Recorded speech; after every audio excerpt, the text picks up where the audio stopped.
दिलीप भाई, आप शायद एमएलए 98 में बने थे, 99 में आप एमएलए बने। आपको याद होगा कि आपके समय में आप गरीबों के लिए दिल का ऑपरेशन करने के लिए आप 1 लाख रुपए, 1.5 लाख रुपए स्वास्थ्य मंत्री और मुख्यमंत्री से मांगते। मैं ठीक बोल रहा हूं? और आपको कई बार 75,000 मिलता था, कई बार 1 लाख मिलता था। अब इलाज कराए, मरीज बचेगा कि नहीं बचेगा मालूम नहीं। एक समय था जब आप कोई लीवर का ऑपरेशन कराना होता था गरीब आदमी का, तो आप लिखते थे कि हमको 2 लाख, हमको 3 लाख चाहिए। कभी मिल जाता था, कभी नहीं मिलता। लेकिन प्रधानमंत्री मोदी जी जब देश के प्रधानमंत्री बने और उन्होंने मुझे वो सौभाग्य दिया कि मैं स्वास्थ्य मंत्री बना, तो उस समय मोदी जी ने आयुष्मान भारत की स्कीम लाई और इसीलिए आपने अभी दिलीप भाई का वक्तव्य सुना, मैं गुजराती में समझ रहा था। वो पानी की बात कर रहे थे। उन्होंने बताया कि किस तरीके से उन्होंने जनसामा की समस्याओं को सॉल्व करने का प्रयास किया।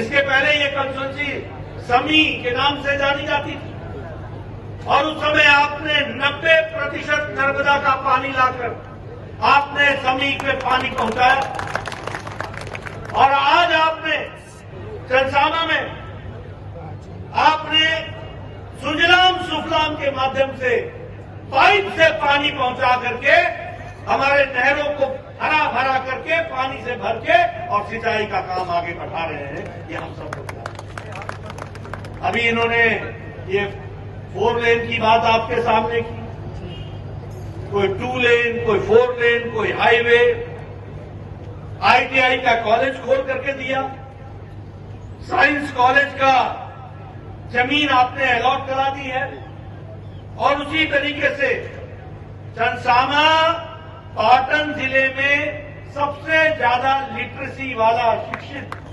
कंस्टिट्यूएंसी बन गई है, वो भी हमको याद रखना है।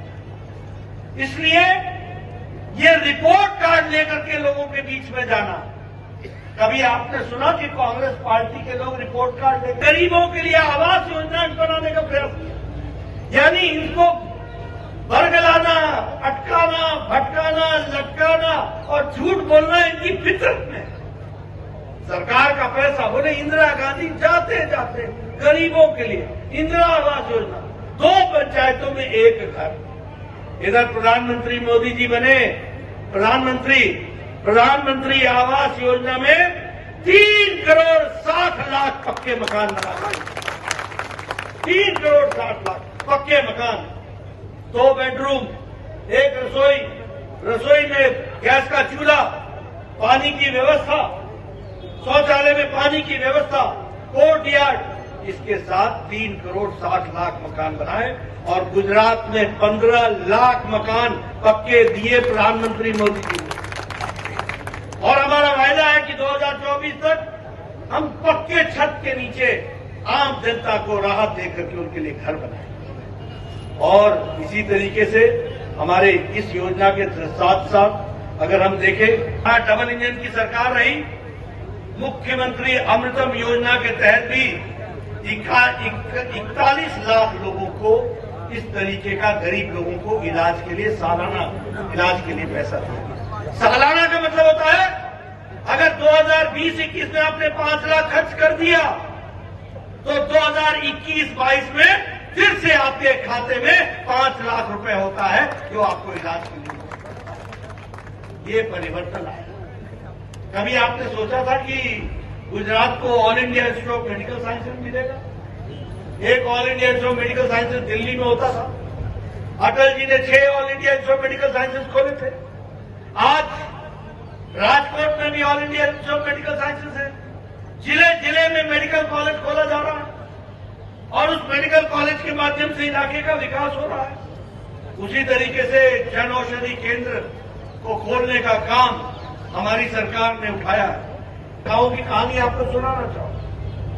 मेरे गांव में बहनें 5 बजे सुबह उठती थी, जंगल में जाती थी, लकड़ी काट के लाती थी। और हमारे गांव मतलब पहाड़ के गांव हैं, उन जंगलों में शेर भी होते, उन जंगलों में जंगली जानवर भी होते, उनके बीच में वो जाती, पेड़ लकड़ी काट के लाती, लकड़ी का चूल्हा जलाती थी। और वो हमारे यहाँ फूकनी होती है, फूकती थी और फूक फूक करके धुआं धुआं धुआं, आंखें पूरी एकदम तरबतर हो जाती, 200 सिगरेट का धुआं अपने फेफड़ों पर लेती थी, तब जाकर के चाय बनती थी। और आज 11 करोड़ बहनों को मोदी जी ने सिलेंडर पहुंचा दिया, चूल्हा पहुंचा दिया।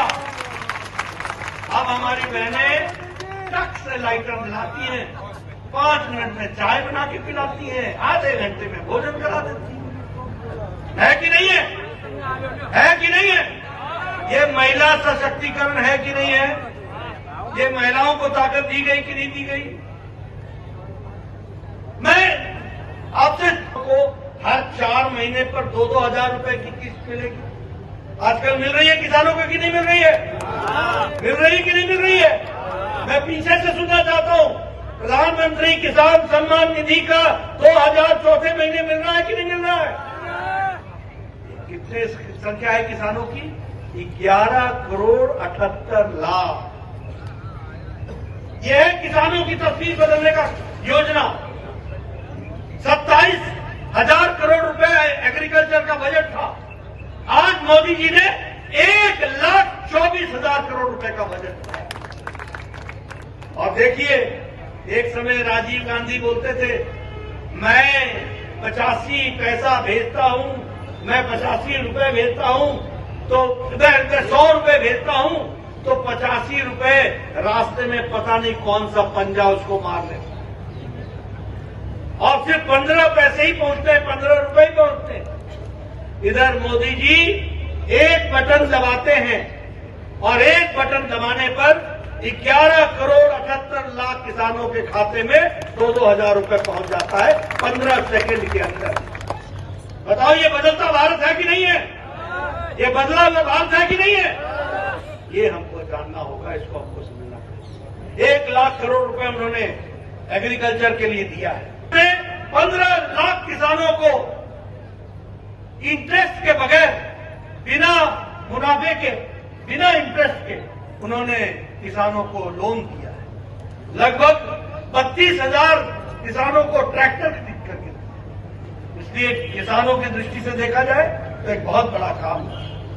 अगर मैं महिला सम्मान की बात करूं, यहां हमारी महिलाएं बहनें बैठी हैं, मुझे गुजरात के बारे में जानकारी कम है। गांव में अपने नृत्य कर्म के लिए झुंड बनाकर खेतों में जाया करते, और संख्या कितनी थी? 11 करोड़। मतलब आजाद भारत में 70 साल की आजादी के बाद 11 करोड़ बहनें अपने नृत्य कर्म के लिए खुले में शौच जाते, और अगर 11 करोड़ बहनें जाती थी तो 11 करोड़ बहनों के बच्चे भी जाया करते। 11 करोड़ बहनों के बच्चों के साथ साथ हमारी बेटियां भी जाया करती। कैसा भारत था? लेकिन मोदी जी ने स्वच्छता अभियान के तहत 11 करोड़ बहनों को इज्जत घर दिया, और यही गुजरात के अंदर 41,60,000 घरों में इज्जत घर पहुंचाया, और उनकी इज्जत और उनको सशक्तिकरण किया तो मोदी जी ने किया। और आज वो इज्जत के साथ 11 करोड़ बच्चे, 11 करोड़ महिलाएं अपने जीवन में इज्जत के साथ जी पा रही है। ये भी हमको ध्यान में रखना चाहिए। इस तरीके से काम हुआ है। मित्रों, मैं बहुत सी कहानियां आपको बता सकता हूं। देशों को टीका पहुंचा दिया, 48 देशों को मुफ्त दे दिया। अब भारत लेने वाला नहीं है, मोदी जी के नेतृत्व में अब भारत देने वाला बन गया। इसको भी हमको बताइए, अंतर आया कि नहीं आया? एक तरफ मांगते थे, अब देते हो। आप बताइए, अभी यूक्रेन की लड़ाई हुई, हमारे 23,000 बच्चे थे कि नहीं थे? 23,000 बच्चे। कभी आपने सोचा था अमेरिका अपने बच्चों को वापस लाया क्या? इंग्लैंड ने अपने बच्चों को वापस लाया क्या? कोई देश लेकर के आया क्या? यहां मोदी जी ने कीव के लिए और सुन्नी दो जगह पुतिन से बात की और पुतिन को कहा कि युद्ध रोको, हमें अपने बच्चे निकालने। इधर ज़ेलेंस्की से बात की और सुन्नी में बात करके ये तय किया कि युद्ध रोकिएगा, हमको अपने बच्चे देना। और आपको जानकर के खुशी होगी कि 5 दिन के अंदर हमारे बच्चे और 1 दिन में पैसे दे करके 23,000 बच्चे और हमारे साथ दूसरे देशों के बच्चे भी भारत का तिरंगा लेकर के वो भी बच करके निकल आए और उनको सुरक्षित स्थान पर पहुंचाया गया और भारत लाया। हुआ है कि नहीं हुआ है? कभी इससे पहले सुना था ऐसा कि कोई प्रधानमंत्री देश के 2 राष्ट्राध्यक्षों से बात करके युद्ध रुकाए और अपने बच्चों को वापस लेकर के जाए?